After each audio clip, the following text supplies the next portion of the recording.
Through all the crap I'd been through in my life, it seemed Krishna always protected me, always gave me another chance to do the right thing. Well, hello, BookTube. Today we have Evolution of a Cro-Magnon by John Joseph. You can't use my affiliate link down below to bookshop.org to purchase this book. It's not on there. However, you can get the ebook copy. That's actually what I read on Amazon still. It's a pretty affordable price. It's like, I don't know, $6 or $7. There's also a website. You can also buy it through Merch Now.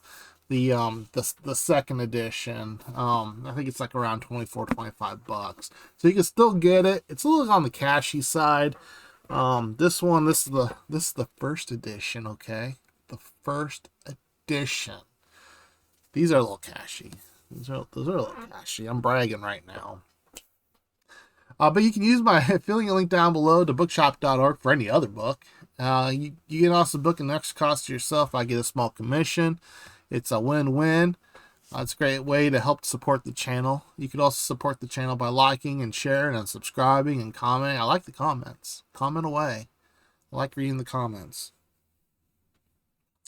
About John Joseph McGowan. He is an American hardcore punk icon, best known as the outspoken frontman for the legendary New York band Cro-Mags.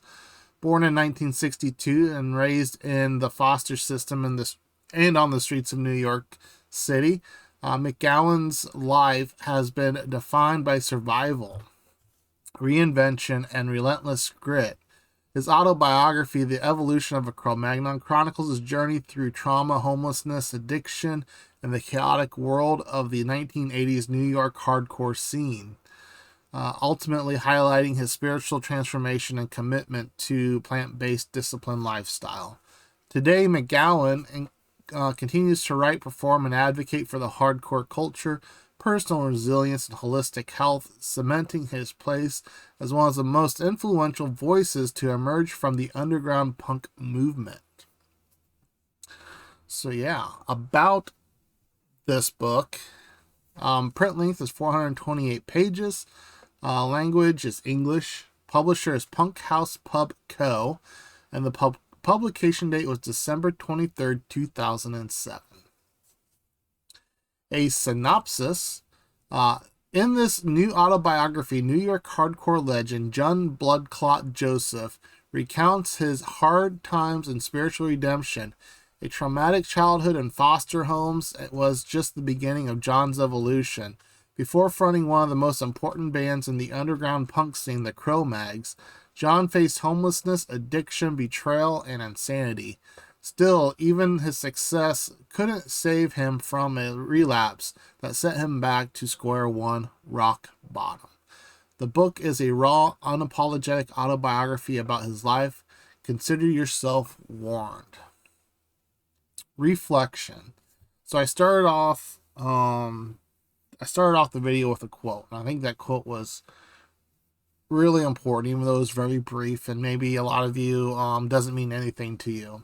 So the quote resonates.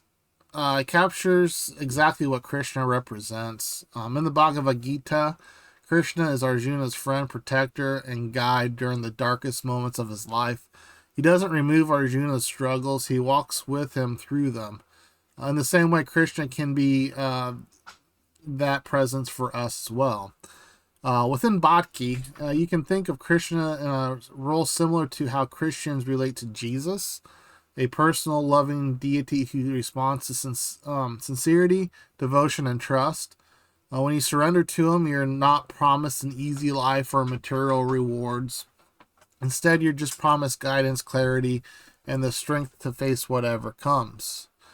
Krishna gives you the trials he knows you can handle at the moments you need them the most. He protects you not by preventing hardships, but by shaping you through it. He has a plan even when you can't see it, and your task is simply to trust the plan. And just like in the quote, Krishna is known for giving second chances. No matter how many times you fall or fail, he invites you back to the right path with compassion and patience. That's the heart of Krishna's love, not perfection, but the chance to begin again. So that's the reflection. How to get all Krishna on you there. Yeah, it's just powerful. So, my thoughts on the book. This book was much closer to what I was hoping for after reading Hardcore by Harley Flanagan. John Joseph actually tells his story, and there's genuine reflection throughout. It does wander into the weeds with various Lower East Side New York characters from the 80s, which I don't care much for since I'm here for his life story, not every wild personality he crossed paths with. But overall, the focus stays on the trials, his turbulences, and how those experiences shaped the man he is today. I went into this worried because Harley's book didn't paint John in a great light.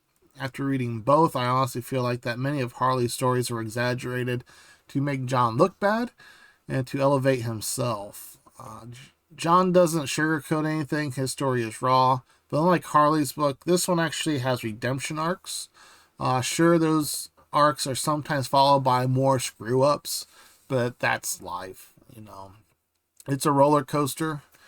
Everyone has highs and lows, and some people's lows are just happening much lower than ours, you know. One thing that disappointed me slightly is that the book came out years before the infamous mid-20s incident where Harley was stabbed and arrested after confronting John's band.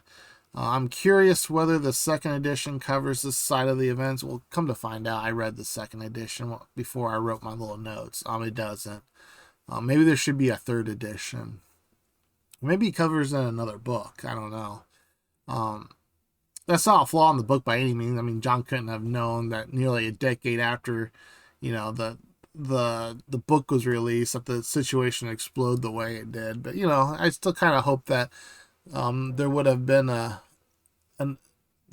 an addition to the story. You know, I don't know. Like I said, I was nervous going in. I always liked John Joseph and what he's doing today, and I worried Harley's book would permanently sour my view of him. But after finishing this one, I still have a largely positive impression of him. That said, there are moments where John doesn't seem to take full responsibility and shifts blame. For example, he calls the ISKCON leadership scum of the earth, yet also brags about them being the best yet he also brags about being the best con man they ever had. I'm not defending ISKCON's leadership. I already have my concerns about them. I've not been shy about saying that. But contradictions like that make me question the organization even more. I like some of the aspects of the tradition, but I don't fully trust the institution given its history, some of the people still in power. So yeah, you know, they've had so many scandals. They've had SA scandals for minors and women. They actually have allegedly they had some people who were outspoken against them killed. And some of the people that are still in power had a hand in pretty much everything. So I mean, it'd be nice if, you know, they could clean house and stay clean, but you know, just it's probably not going to happen. Let's just put it that way. The Bhakti lineage I follow is more aligned with Neem Karoli Baba and Ramdas. I've talked about them in past videos.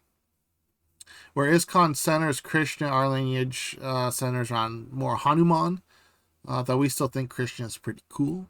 He is pretty cool. Anyway, back to the book. It's a worthwhile read for anyone curious about ISKCON movement, the New York hardcore scene, Cro-Mags history, or stories about personal redemption. At times you'll be frustrated with John, other times you'll feel for him, and sometimes you'll find yourself rooting for him.